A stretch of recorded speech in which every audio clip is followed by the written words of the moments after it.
So,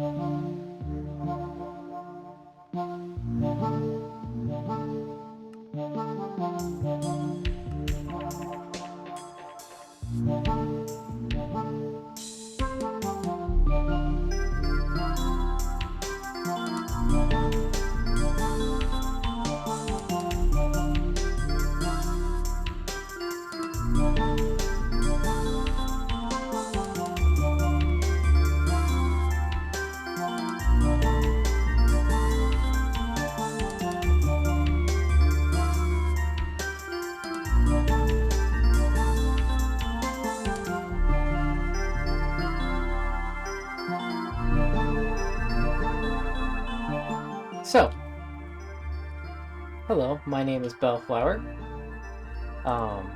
Some of you may have heard of me, some of you may have not. This may be your first exposure to this mod pack. This is the Starry mod pack. Well, I guess that's technically the code name. It's for my Minecraft server, the Starry Skies SMP. And yeah, I'm going to release a public version after it goes through a lot of testing for your own compatibility things. For now, we'll call it the Starry Sky mod pack. Welcome in. Today, I want to just kind of showcase off some of the features that are, within this version of the mod pack. This is test version 2. Test version 1 is not public, unfortunately, as it's pretty bare bones. There will likely be a test version 3, and that version may be public. This one might be public. Check the description if you do want to see if I've released it onto Mediafire. However, in this video, I just want to kind of go over things in the list I have them in my little spreadsheet here. So one of the first things that I can introduce you to is trinkets. We have the trinkets mod here with some modifications. For one, there's now a charm slot here that allows you to hold a Totem of the Undying in a separate offhand slot. You can always hold it in your offhand if you want to, or you can put it here and it will show up around your neck.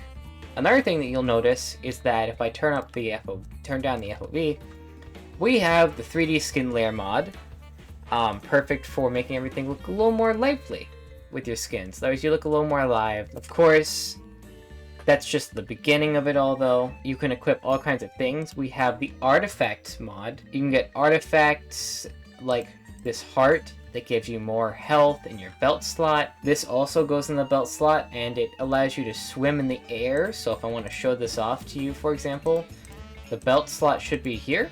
Yes. Well, I might have to be in creative or in survival for that. But you can see down there in the little below the text box there that I have additional health, 5 additional hearts, full hearts, equaling 10 health points, granted by what's in my belt slot. Of course, if I were to replace what's in the belt slot with this, also it does hurt you. Oh my god, you can. You can swim through the air. Very cool. So yeah, we have trinkets and artifact installed. There's a whole plethora of them to choose from. Of course, we have simple hats as well, another mod from the previous version of the Starry Skies SMP. You have all kinds of cool hats here that you can choose from. You can get these from these hat bags. For example, I can open a hat bag here while I'm on fire. This one even has a cool particle. And show you. Now, a lot of the ones from this one are RGB themed, though some of them are unique ones, like this Magikarp one. They all provide a nice little hat slot. Unfortunately, if you do want to wear the hat, it will take up your artifact slot on your head, so use them wisely, of course. If you're familiar with Terralith, you would know, or if you saw in chat, we're using Terralith. It's a very cool mod that adds in a ton of custom terrain, biomes, everything that makes everything look more lively. Also adds in little tiny things like those little stone pillars and stuff. We have the Dungeons and Taverns mod. Introduces cool little taverns that you can visit, cool dungeons to check out and loot for all their supplies. If you ever played with the Dungeons and Taverns mod pack, you'd know how fun it is and how great it is for world building. We have Journey Map, as you can see in the top right up there. So if you go up here and you just open up Journey Map, you can see everything. even has support for all these custom biomes. There are 3 Young's Better Structure mods that have been placed into the server as well. 2 of them I can show off by locating. The last one I don't think is locatable, but I might like throw an image up on the screen if we don't ever encounter one, which it doesn't seem like we will. The other 2, firstly, is Young's Better Structures, the Better Dungeons. You can see it's all kinds of dungeons here that you can find now. There's a spider dungeon. Welcome to the Cobweb Entanglement. A dungeon where you can find all kinds of spiders, spawners, cave spider spawners, all the like, ready for you to take them on. It also gives some pretty good loot. You have others like the zombie one, which should be, I believe, a catacomb? Oh, oh, the game crashed. Okay, we're back. So sorry about that. Yeah, like I said, a little unstable, but hopefully I'll be able to work on that, see if I can do anything about that in future releases. For now, it's been rolled back, doesn't matter too badly. Let's go to the stronghold. At a stronghold. This is Young's Better Strongholds. Let me give myself a little bit of night vision. These are set, so they're not entirely randomly generated, unlike regular strongholds, which I think are also enabled to spawn sometimes. They contain all kinds of cool rooms with cool loot. But yeah, they're wide and entangling. Of course, if you have Journey Map, it's kind of easy to see where the portal is, so we'll go over there real quick. I'll show you the portal. Should just be down this staircase. Yes. Of course, this is the end portal. Now, in the release version of this mod pack, end portals are enabled, and you can just find them in these strongholds and take them to the end dimension. As for the Starry Skies SMP, currently under the works, but it is currently being talked about to potentially remove this from existing nearby strongholds in the sake of the story narrative. Looks like we're gonna cut to the next one. It's random detour time! I actually wanted to show off the thing that I tried to show off before the game crashed, which are these catacomb structures. These are the zombie dungeons. They are these long, winding underground passages filled to the brim with zombie spawners and loot chests. They of course convene into a central room up here, and they all extend down into different branches. Brave these if you dare, but beware, for you may get swarmed very quickly. It appears as though night has befallen us, and oh, what's that? It looks like a whole new creeper family has arrived, thanks to the Creeper Overhaul mod. Now, you can interact with all kinds of special creepers from all kinds of different biomes. For example, this Shrubland, you would probably find yourselves spawning the Badland Creeper one. However, there's a huge assortment and variety of creepers that you can find out there in the world, spawning with their own unique little designs. They all have different attacks, they all do different things, and they all have different healths in some cases. Feel free to give them a try, but be careful, some of them might blow up in your face a little harder than the others. Welcome to the Ancient Cities, of course. Relatively unchanged, with a few minor differences here, such as these ancient vases, which when broken in survival mode will actually grant you loot. I can't show that off because I would have to go into survival mode, but it's true. If I just kind of come down here, and I summon the Warden for you guys real quick. Everyone has always remarked that this looks kind of like a portal. And that is what the Deeper, Darker mod has set out to actually take advantage of. You'll also notice that there are a lot of cool biomes. You'll find this biome, the Mantle Caves, a lot inside of the deepest reaches of your worlds. But if I step on these guys 2 more times, step on one for the last time, which will summon the Warden. Now this guy here, he's like a little creature. If we take him out,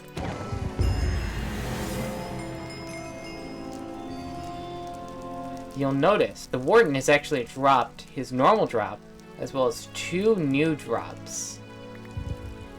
The Warden Carapace, which we'll talk about later, and the Warden's Heart, the Heart of the Deep. This thing will continuously beat as long as it's in your inventory, slowly but surely, and its whole purpose is to be a sort of check, a gatekeep, if you will. Once you have defeated the Warden for the first time and gotten your Heart of the Deep, you'll be able to access from any ancient city this. An entire new dimension awaits.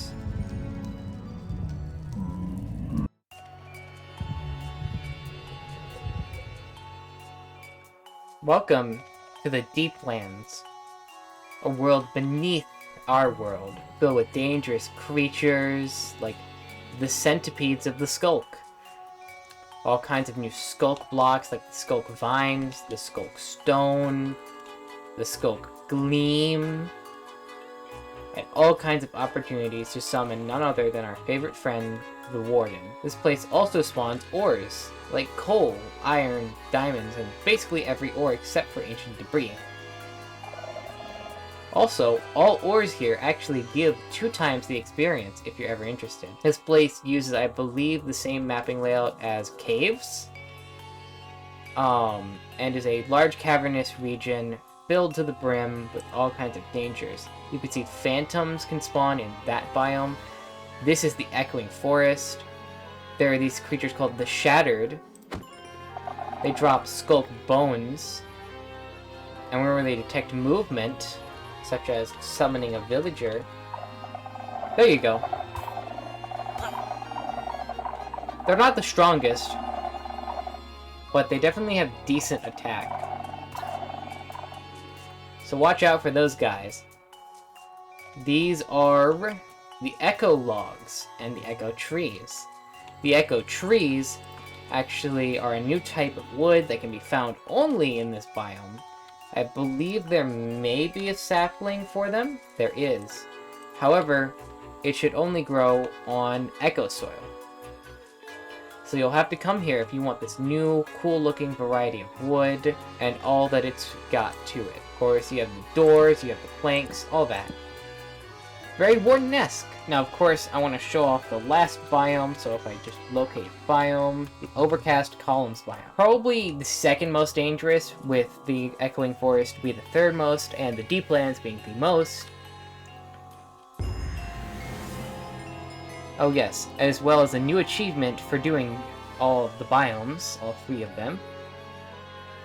You have the Gloomy biome, as I like to call it, featuring Gloomy Skulk, Gloom Slate, this gloomy grass, and gloomy cactuses. Yes, there are cactuses in this Skulk dimension. However, there's of course one secret little structure that I won't entirely show off, but I will say that it exists out there. I'll put a silhouette of it on screen, and if you explore this dimension enough, you may just be lucky enough to find yourself at the doorsteps of it. But beware, for it may be a harder challenge than you may have thought. On to the next one! For this next change, I just need to make a couple of pulls to the herd. Shouldn't be too hard. Just go ahead and kill them up here. Give ourselves some strength.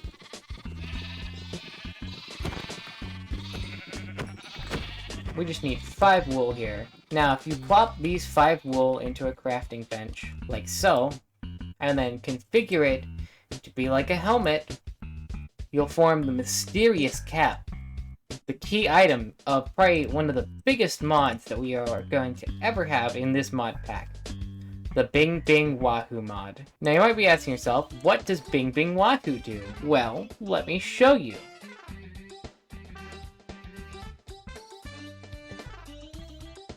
It lets you behave like you're playing good old Mario 64 with Mario's physics and everything.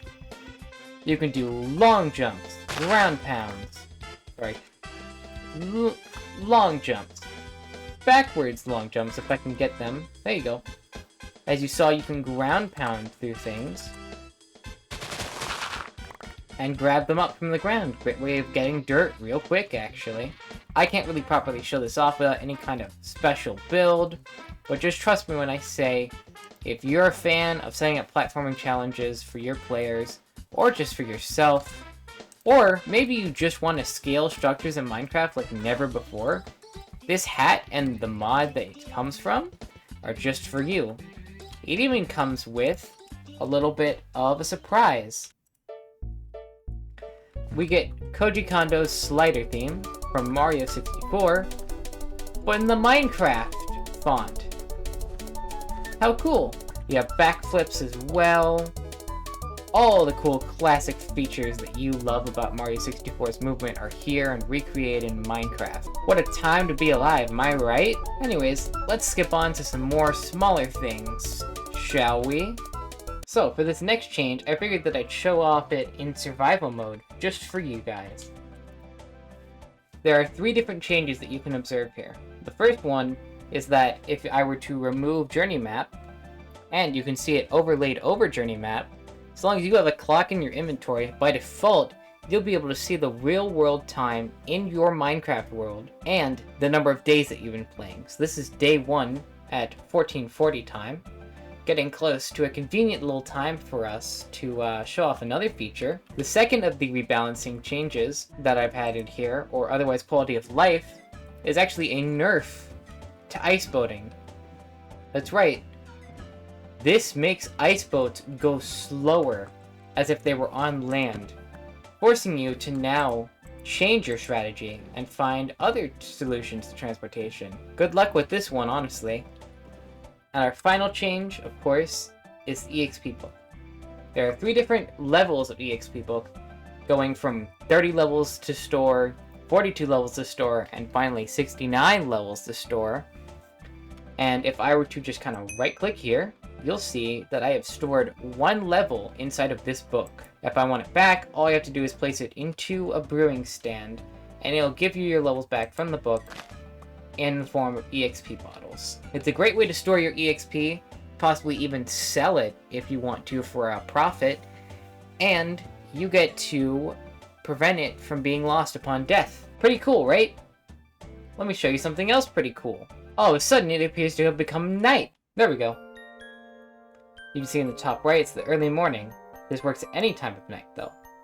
If we go over to here, and then I middle click, and I punch and draw a line, you can now make constellations using your spyglass. It comes in 3 modes: regular zoom, constellation mode, and planet mode. So if you see here, it's prompting me to name it. So if I use /SGA:*name, and then type something in like, I don't know, subscribe, which you should totally do to support the channel, you can see that when I zoom back in and point it at it, it'll name it subscribe. How cool. And on servers, you can make it so that everyone can see this. Or, if you want, you can just keep them to yourself, and they'll show up in every little night sky that you have. So have fun with it, and draw your own constellations. You can also middle click again to switch into planet mode. If you left click it and use /SGA:*name on it, you can see that if I call it comment, which you should also do, and I were to left click on it, it's now called comment. And if I were to use /SGA:info, you can see that I can get info about this, or I can get info on this constellation. It'll tell you the angles, the names, the type of planet and its period, if you are able to get a planet in the sky. And yeah, it's a really cool feature that helps out with getting yourself all set up with a cool little night sky. Without further ado, let's just snap our fingers and welcome to the End Islands! There are actually some changes being made with this testspec version alone to the End Islands that I want to show off to you right now. The first of which is going to be our End Anchor system. You can now respawn in the End Dimension using Ender Pearls, like if you were to use Glowstone and a Nether respawn anchor.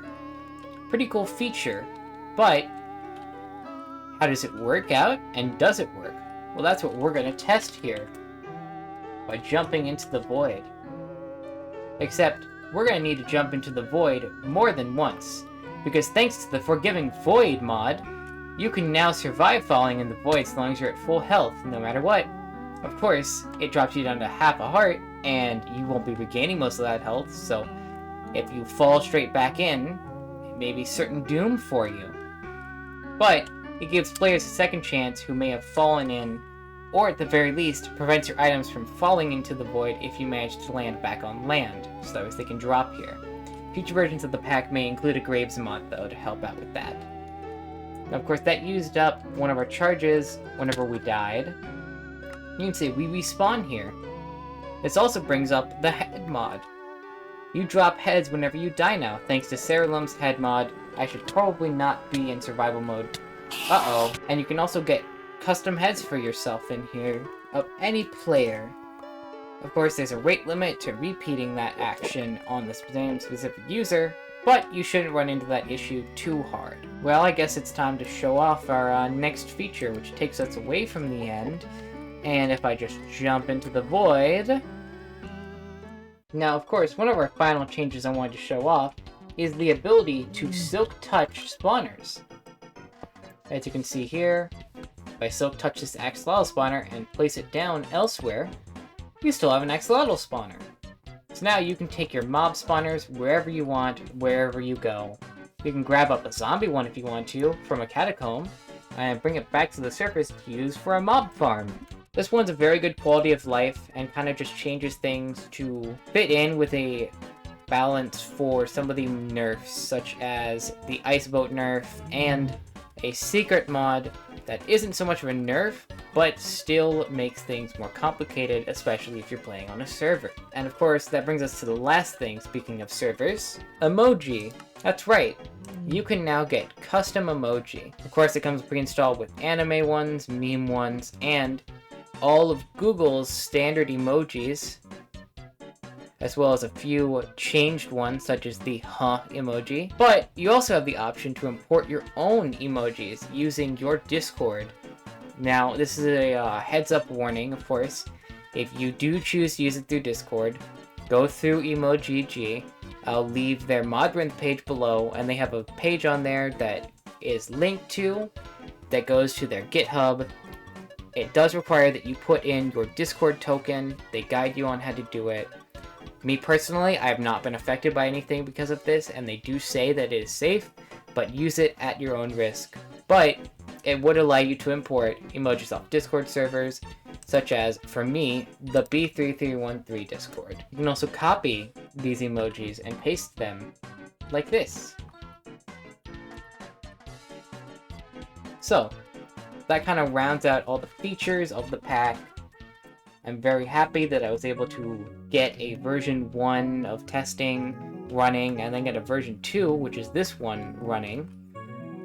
Again, if you want to download it, if the description has it, it'll be on a Mediafire link or something of the sort, maybe a Google Drive, that you can download the zip from and play this mod pack. Version 3 will come out eventually, with some new changes, more than likely some custom ones, such as a new title, screen, logo, and yeah.